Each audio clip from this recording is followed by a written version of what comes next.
Jim Joyce. Hey, hey, hey. August, we're like proper Europeans here. Took, most of August off, not recording. Yeah, I not very don't know. civilized, not very civilized to work in August.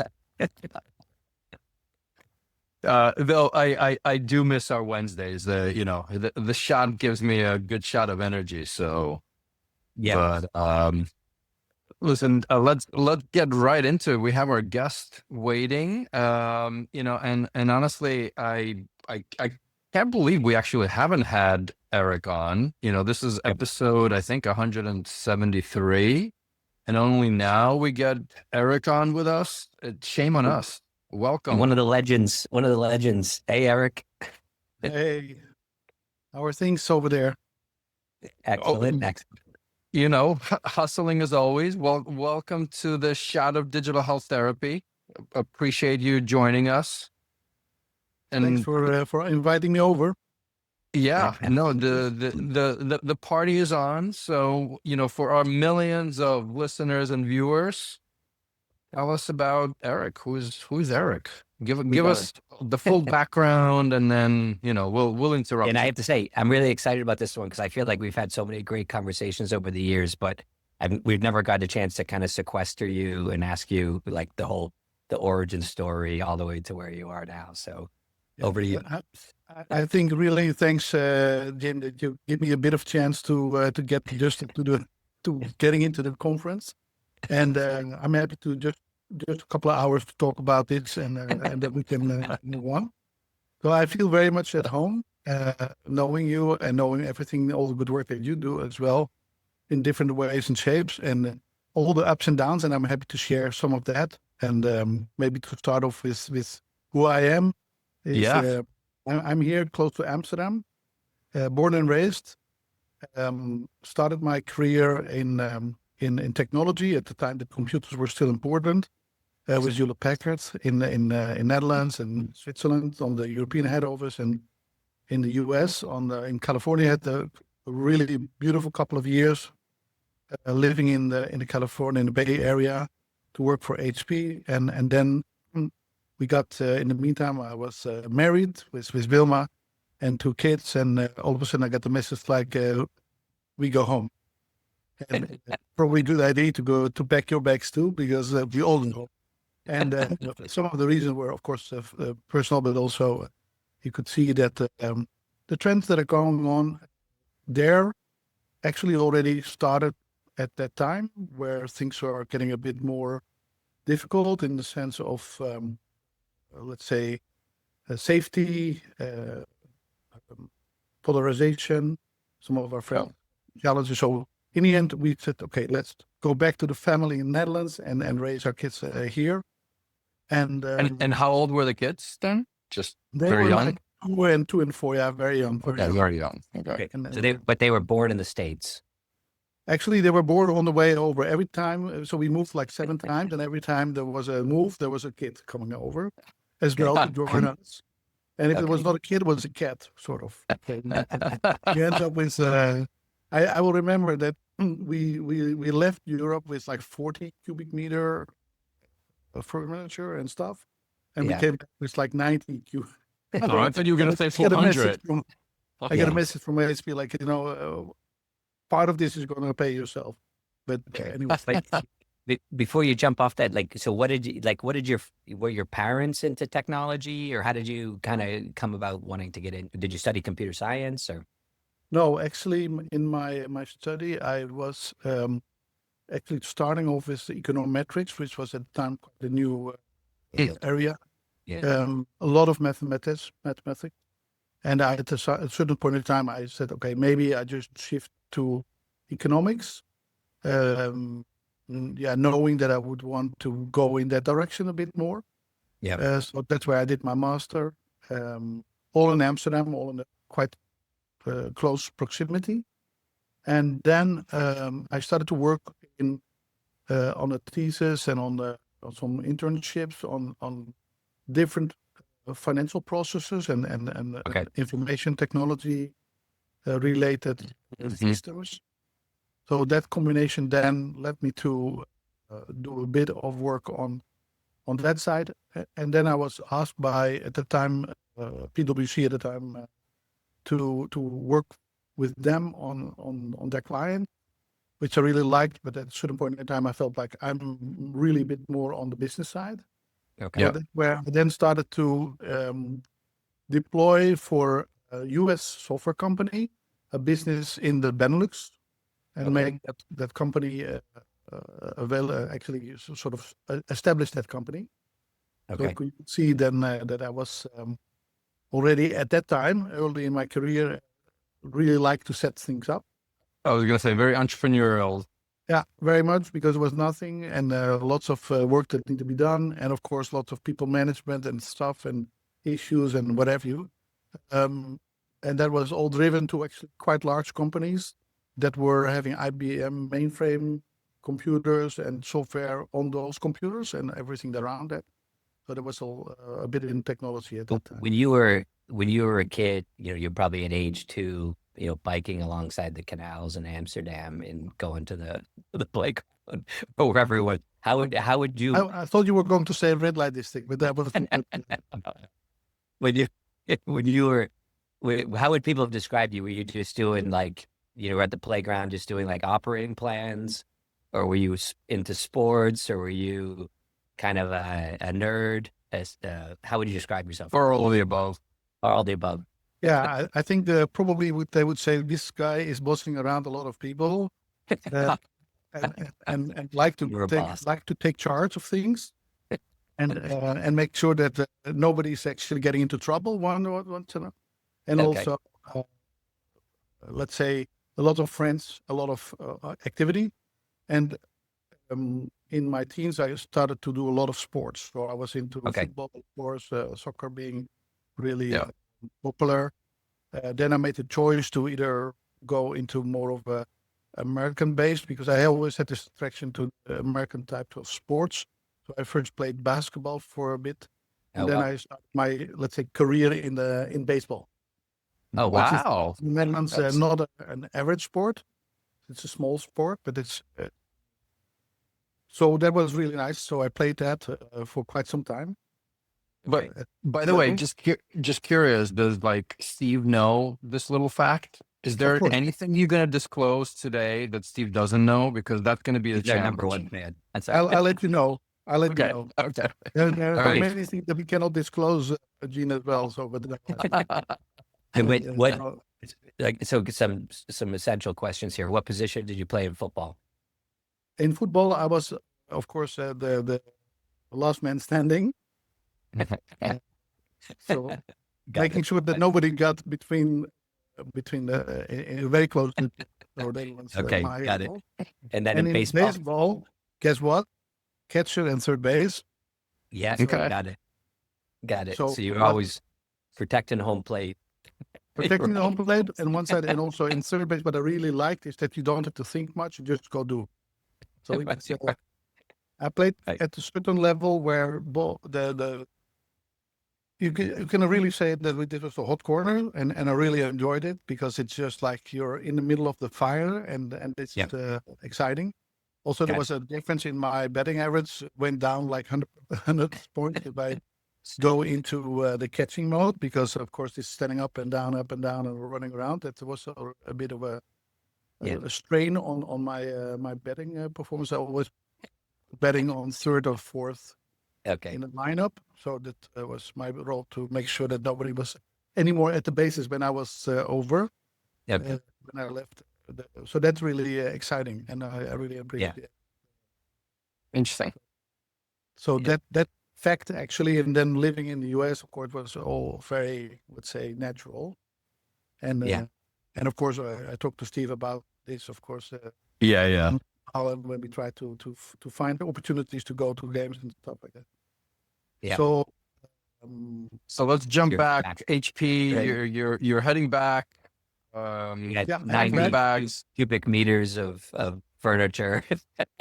You've got a cat, a couple kids.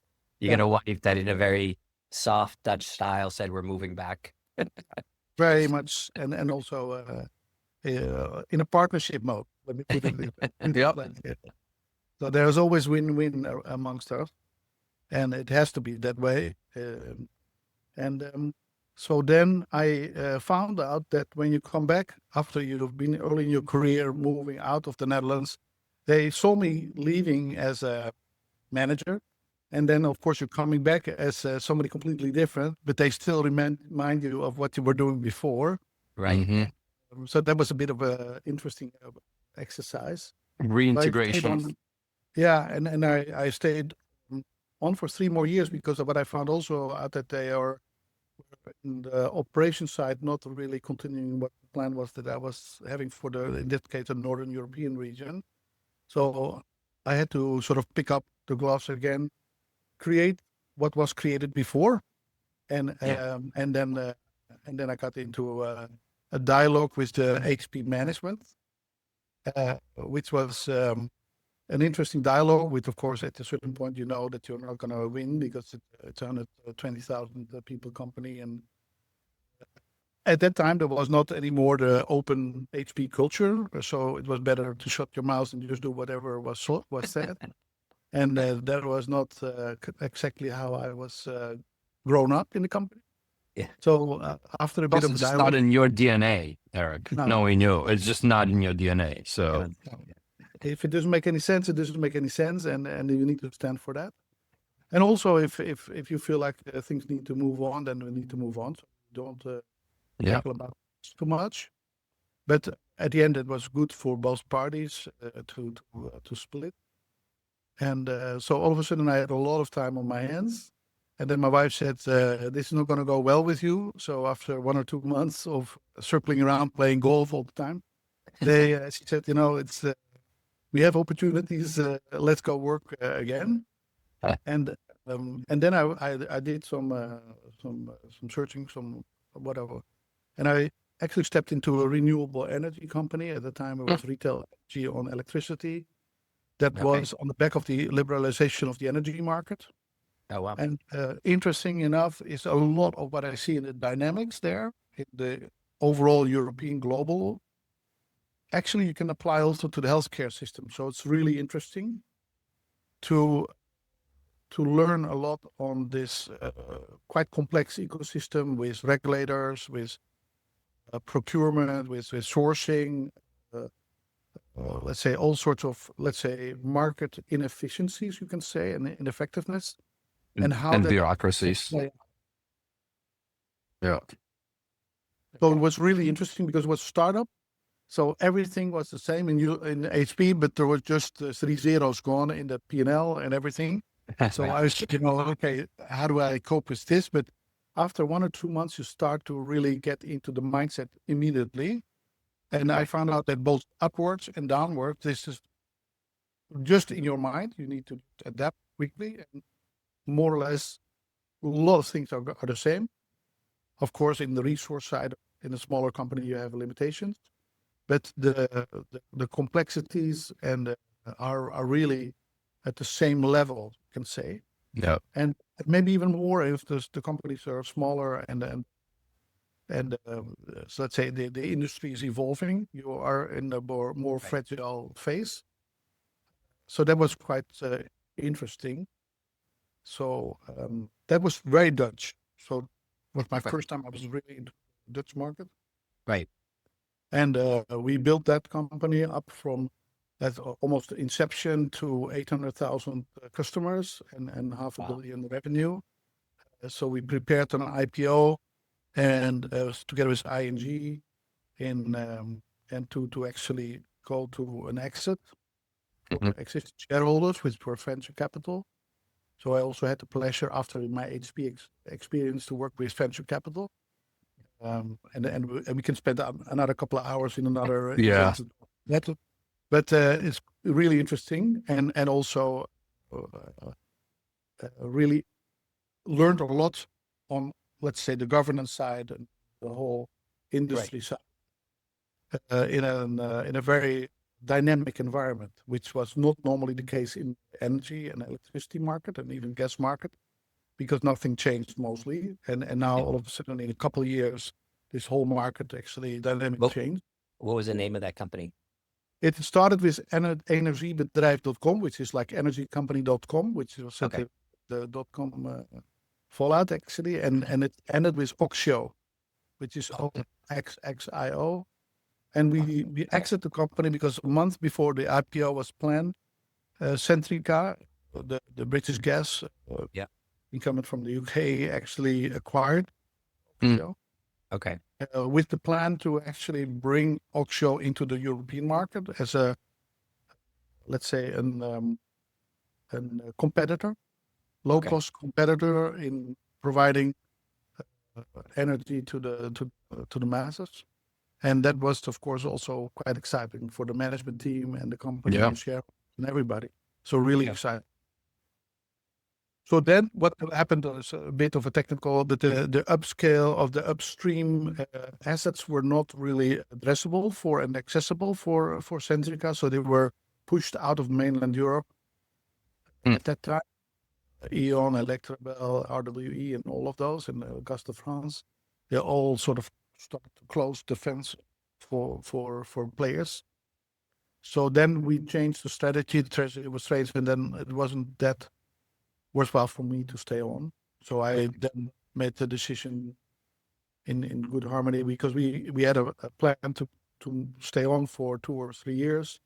Okay. And I almost completed the 3 years because there's a lot of things to do at that time. But still, when the change of strategy materialized deeper and deeper, of course, the reason to move on and do what was already done was not, didn't really was appealing enough. And also they wanted to more, let's say, go more into actually more like an exit mode as well, which not instrumental for that exit mode from Centrica to others. Okay. So that is, sorry, just a quick kind of side note question, right? Because you mentioned you took it from almost inception to, I think, said $500 million, right, in revenue, and obviously you kind of mentioned governance and processes. Like, were you just like wake up one day and like, oh shit, now we're doing 200 million and that requires a new process? Or like, what was, kind of, how did you observe the evolution of inception to that scale, right? And yeah, we don't need to spend too much time on it, but I'm just curious kind of takeaways. But I think it's really valuable also in the businesses that we are in, trying to build global companies and build large scale impact-based companies, is that clearly didn't happen overnight, in the sense of that you figure out, okay, we need to do something else. It's a continuous building and aligning processes, creating new team systems, continuous efforts. And every scale has a certain level of combination of systems, processes, and people. And every scale has a different set of requirements on each of those. Of course, when you start to grow into a larger scale, the processes need to be really, really bulletproof, and you cannot just go by exception. Yeah. And this is also what we encountered, is to learn from, okay, we cannot go outside of the existing processes because the numbers are getting against us. And this is a very expensive exercise to control that and to keep that up to speed, as well as the customer satisfaction goes down if you do that at that time. Yeah. And on the other side, of course, the system requirements become really, really robust. And at that time, we were mainly doing a lot of in-house development and in-house everything. Yeah. So today, this is more accessible for companies to do this. On the other side, there's also more limitation, because when you do this in-house, you have full control and you can actually build what you think should be done. And with the, let's say, what we also see is the myriad of point solutions and applications that you need to build to run the company today, with all of the system, and there are much more processes automated in a standard manner as before. This, of course, also has integration elements and complexities in itself as well. Yeah. So it's not easy to compare that time and now. But what I do see is that the one thing that is really important is people. Yep. Because the mindset and the growth DNA of the people are required in order to do these growth scenarios and to actually cope with that level of uncertainty, pace, decision-making power, let's say, drive to make decisions, and also the courage to take those decisions and to control that, but also correct if things are not going right. But this is what I'm spending a lot of time currently also, is that I expect things to go wrong. So it's not like people tell me that we don't want to have any errors or any issues. Yeah, sorry, then maybe you need to go look somewhere else. Listen, I think Steve said something to me once. It's not a matter of if, it's when, right? Like that. It's just, and that always stuck in my mind. You know, so there's always shit going, right? I mean, it's just the world. You can't control it. No. So let's say the capability to react and to control it and to correct it is actually more important than the let's say avoidance of any kind of issue, because that is not going to work. No.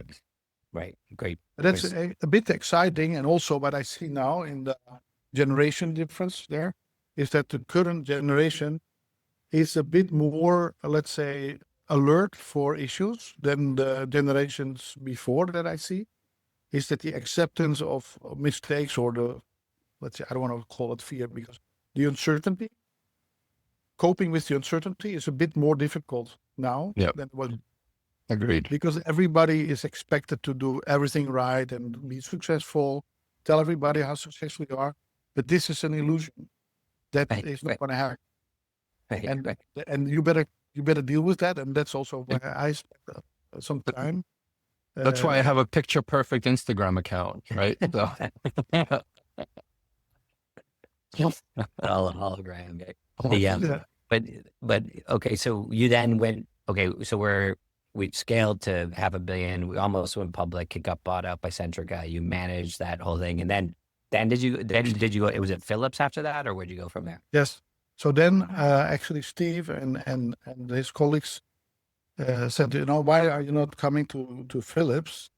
Because we are building and have built a solution which is called DirectLife, which is at the time was very head-to-head competition with Fitbit. Okay. And we want to bring that into the US market in a B2B2C mode, because we believe that corporations really need support in making sure that people become more active, avoid all sorts of diseases, and help them with that process. So very, very similar to the Fitbit use case. So I thought, okay, this is really interesting, because the platform was there, the solution was there. It was, of course, knowing Philips, an advanced solution where you just wear a small wearable, where you actually carry that with you, and it was through algorithms at the time detect all the calorie usage.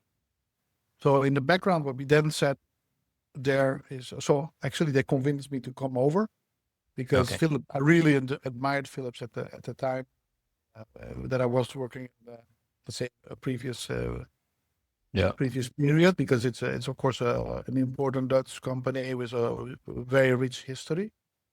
But also I knew that this was a big company as well. Of course, being with HP, I knew this, but also it was at some difficulties in order to, where does it go, what's the strategy, etc. Okay. So, but I think, okay, this is my first step into healthcare. And it wasn't core, right? It wasn't core to the business. This was, again, something kind of new, and try to take something that might exist and scale it and export it out. And it was new, completely new.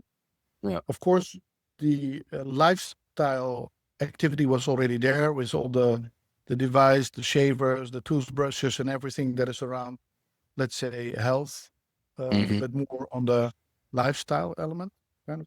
So this was, and of course, there was the HP, or the Philips Health, Philips Medical, which was the former HP Medicals division.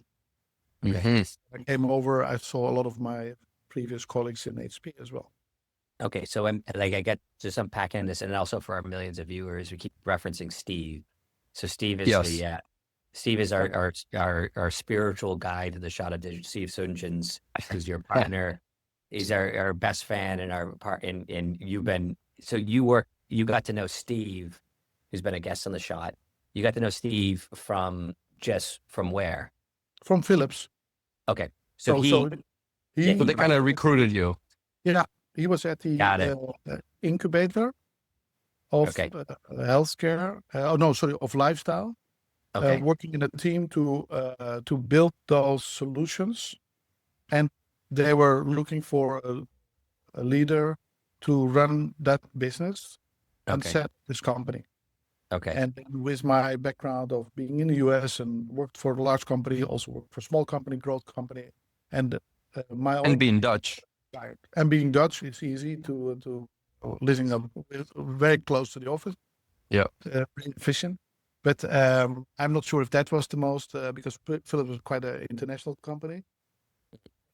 So actually that was an opportunity. And also I've been always wanting to work for within health, okay, because my study was going into more of the economic side. The other alternative was going into more of the medical side. okay, Some people said to me, maybe we feel a bit sorry about the patient. You better go into the business side of things, and that's okay. So Okay. that is where I've started to work within the team there, and that was my first access into the healthcare side. okay. Awesome. And after setting up this business, hiring the team, getting all of the different companies on the service, we got Salesforce globally on the service, we got Dell Worldwide Management on the service, Cisco, so huge number of corporates, and really making progress. And what we added to that solution was different than Fitbit. We added virtual coaching. In the Okay. background. We had a coaching module for people to set their goals. meet their Music goals. to my ears. And I knew we were going in the right direction, Eugene, so I didn't have to support you there. And the other part was directly to users, which was all a bit new for Philips. And both areas were that disruptive for Philips that they found it very difficult to cope with what we were doing. And in first 9 months, we had about 80,000 people on the service. Wow. So and we were just ready to go and we also had in the meantime 20 Wow. coaches, Yeah. all of so we started to really make momentum, and that was, and we were having dialogue with Technogym on integrating this solution within both the fitness centers and so inside the fitness centers and outside the fitness centers, and making sure that we can connect those activities and make sure that people are really getting a full end-to-end solution. And so just for me, like what was the actual offering? So, what was so you went in and you're running a division called DirectLife, or what? Yes, DirectLife. DirectLife. So you're in there and you're building it out. And so what did these 80,000 people get? They get the full coaching, and Okay. their company actually supported that. Okay. So Philips sold into like an HP or someone, or Dell or something. Salesforce, Dell, so Okay. real customers that use the service.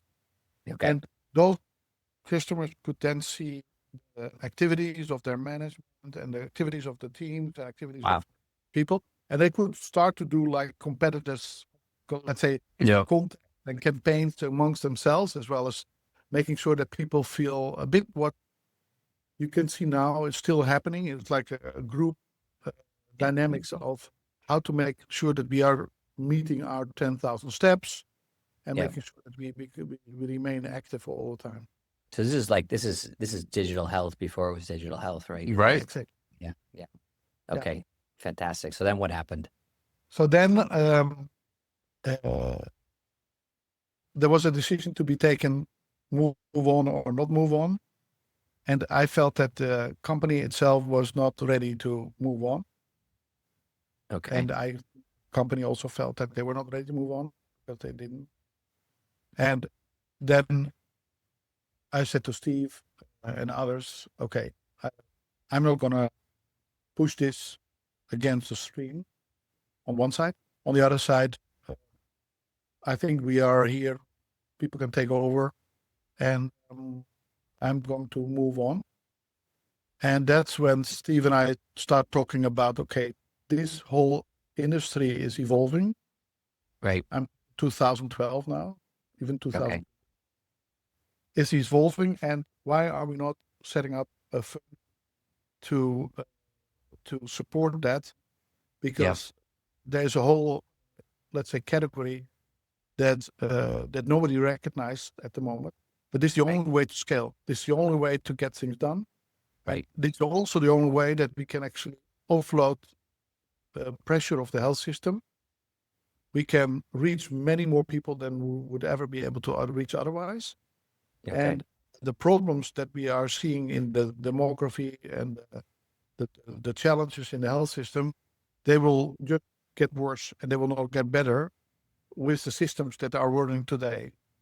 So that's how we started our fund, PHS. And that's from that on. And that's when you met us. Yeah. And that's where we met everybody. And then the first group was actually the group that was so committed to, because it's almost like you see something that not yet everybody else has digested as to what it means.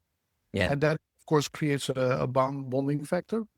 Yeah. And you also know that there are some ups and downs and things will move all over the place. And that is expected. So you also have to think about that and also support each other in that. So that's where we got into this, and at the time with the Health Excel. Yeah. Very long. I think it was also a very good platform to collaborate. And for our millions of listeners and viewers, PHS Capital is personal health solutions. So even in the name, it's the thesis on it that, ultimately, us, the consumers, are the consumers of that healthcare system, and we all need personal health solutions. Yes. Yeah. And I remember, and this is a great segue, because I remember being at the first Health Excel, which is now part of Health, the conference, right? The HLTH, is SkinVision, was, one of the first, was really the first manifestations of this kind of fascinating area of personal health, digital health solutions that you guys were in right from the beginning. So it was one of the first projects I saw that kind of blew everyone away. Yeah. Yeah, because it actually encompasses everything in what we stand for. Right. And when we met the team of doctors, mathematicians, business angels, then we listened to their story and also we supported the whole thinking. But of course, they were looking at this from a real health issue. Because how to identify melanoma at the stage where you can still recover fully. And how do you do this in scale? Because the problem was not that you go to the doctor, of course. Doctor will find out, biopsy, etc.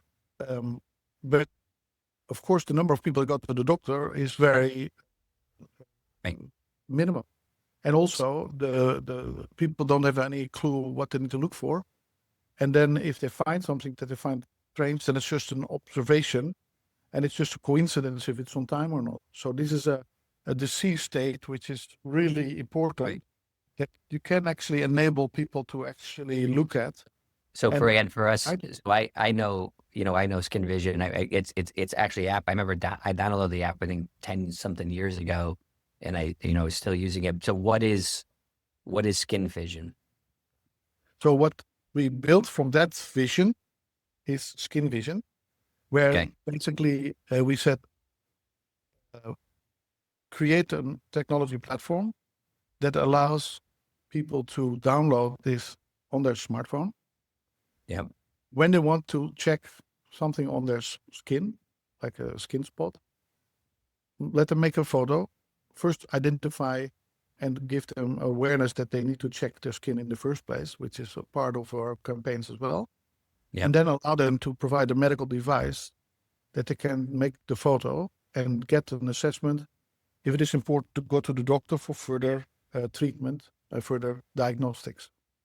So it is an opportunity to reach out to the masses, Right. bring those people that need to go to the doctor in time at the right doctor, and also avoid people that don't need to go to the doctor to go there. So Okay. that's also an important element, is that part of the challenges that we are all working on is to manage an overload of health demand. And this will continue because healthcare customers are acting more like consumers every day. So Right. this needs to be supported by solutions that at least provides ease and comfort. So then what we've done later on is to create, with all the data that we had, to make that a machine learning enabled service. So we can scale that. And by doing that, we have, of course, grown our capabilities to become more sensitive and more specific every day, and allow large companies and large corporations like insurance companies, AXA, NHS, all the cash plans in the UK, all the Dutch in Belgium, Australian insurance companies, to actually provide this to their customers and say, Mhm. why don't you check your skin and make a photo? If the outcome is that you need to see a doctor, you just go to the doctor and we will reimburse that for you so that you can have comfort. And the idea then, of course, also is to keep monitoring, because skin is not a static element. Right. It can grow over time. So you need to keep your eyes out on a continuous basis, which is a next opportunity. And that in scale. So that is Yeah. where SkinVision actually is today. Scaling. Scaling, but also through AI, we can scale. And subsets of the photos that are being taken and the outcomes that are being given are also reviewed at our dermatology panel. So we have a global dermatology team that is working on the platform to support customers and to make sure that they understand also, and we understand with them, that they need to go to the doctor and follow through until histopathology and the treatment is being Yeah. done. We are following up those users and those customers when they become patients. So visioning and developing and building a powerful digital health application like SkinVision, it sounds really easy. It's easy. Yeah, it's easy. But you know, it's crazy. I just kind of, I mean, I was just talking earlier today with somebody. I mean, to build any business is a decade, really, right? A decade plus. A sustainable, good, solid business, it's a decade plus. There's no shortcuts. No. And you know, and it's interesting you're talking about the panel of dermatologists. Like, I think if I rewind back even maybe 5, 6, 7 years ago, I don't think SkinVision had that, right? It was an app you guys were going after, and so kind of the full suite of services. And you know, it's interesting, right? Because when it comes to preventative health, a lot of times when I talk to individuals on, you know, everything from diagnostics, right? I mean, there's companies like Nico Health, there's, you know, Function Health in US, et cetera. And I would bundle SkinVision in this preventative, right? You hear some people kind of saying, well, great, but when I do find out, the healthcare system sucks, so I'd rather not find out, right? Which to me, it's crazy. But I think there's a good portion of people that just don't want to go into the healthcare system, right? And so, you know, how do we bring this kind of consumer driven to extend into this core healthcare system, right? And to make this usable and yeah. I think it's a very good question, Eugene, and I think it's also, I can share with how we have been talking and thinking about it, and also how we act on it, is that when you start to talk about heavy health stuff, people just say, okay, maybe I don't go there. So we've said, and that's maybe also recognizable from the outside, is you said, no, we are not about cancer. We are about your health of your skin. Skin health. Yeah. Skin health is something that you can do yourself. And by making it like a consumer product, a consumer health product, Yep. a user health product that is without any friction, easy accessible, reimbursed by your insurance company as a tool to actually monitor your skin, then people are less anxious about, oh my God, what am I getting into? Right. Oh, this is not going to work. On the other side, when we tell people that if something need to be seen by a doctor, we will take care of that. And that's also the step that we are in the moment taking, is that we will make sure that you understand that you need to see a doctor, and we will help you to see the doctor. Right. And for example, more and more now in the markets like Netherlands, Belgium, Germany, and also our work with the NHS, is that the doctors are seeing this. So they say, okay, we are ready to understand that if somebody comes in through the SkinVision process, we will just get those customers in, treat them. And treat them just can also mean like having a further inspection through dermoscopy, biopsy, Right. and so everything is okay. Just keep on. So it's not like the message is not coming from the end of the channel.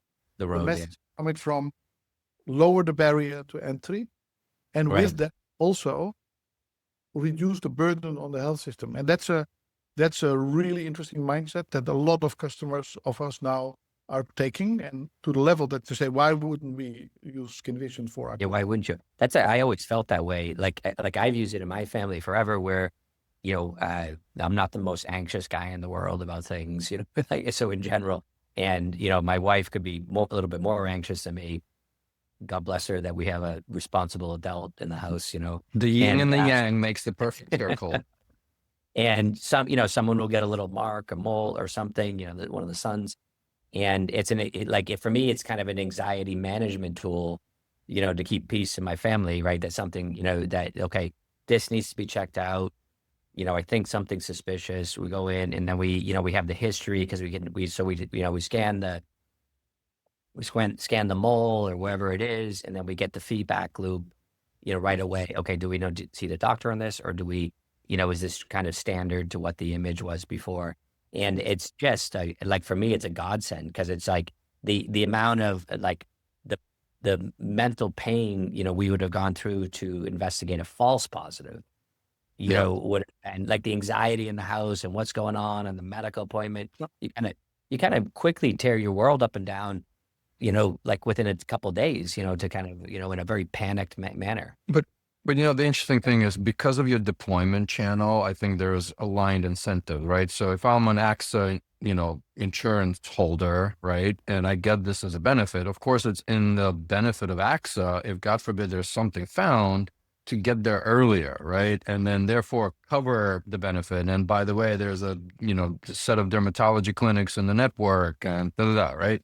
So I think even the channel and the approach and the distribution channel just is an aligned incentive versus pure direct to consumer, and then I'm lost. Where do I go, right, after that?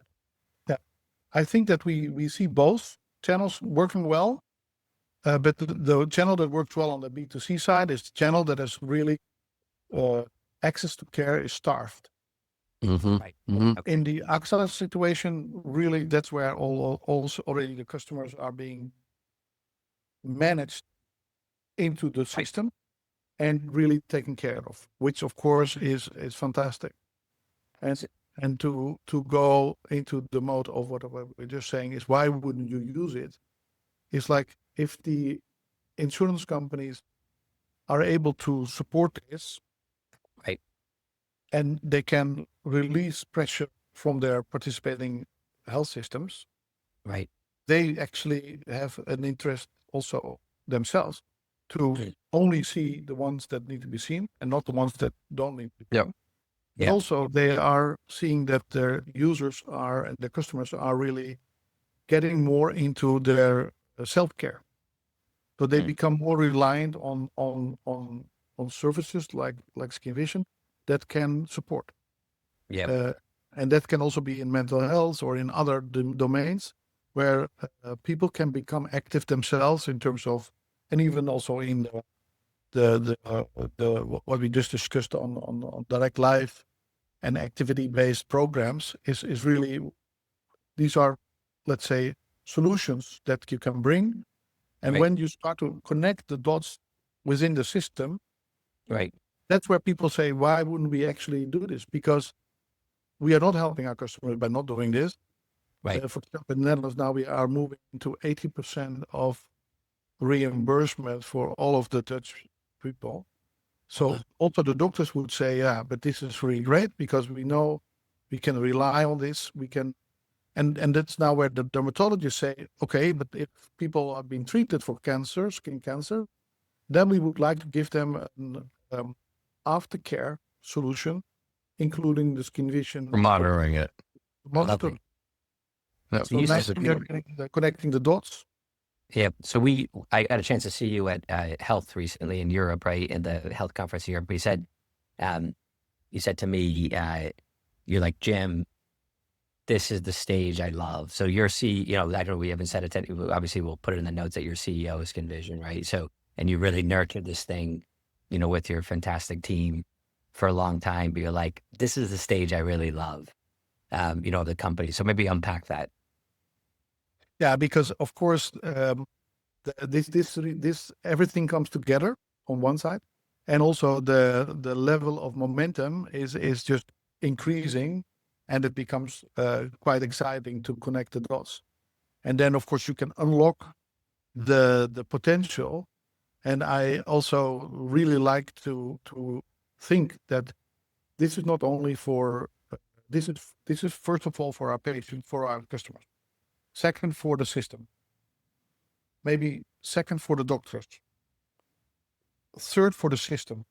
Although the systems are everywhere under construction and actually imploding, which of course makes it really exciting to be able to unlock it.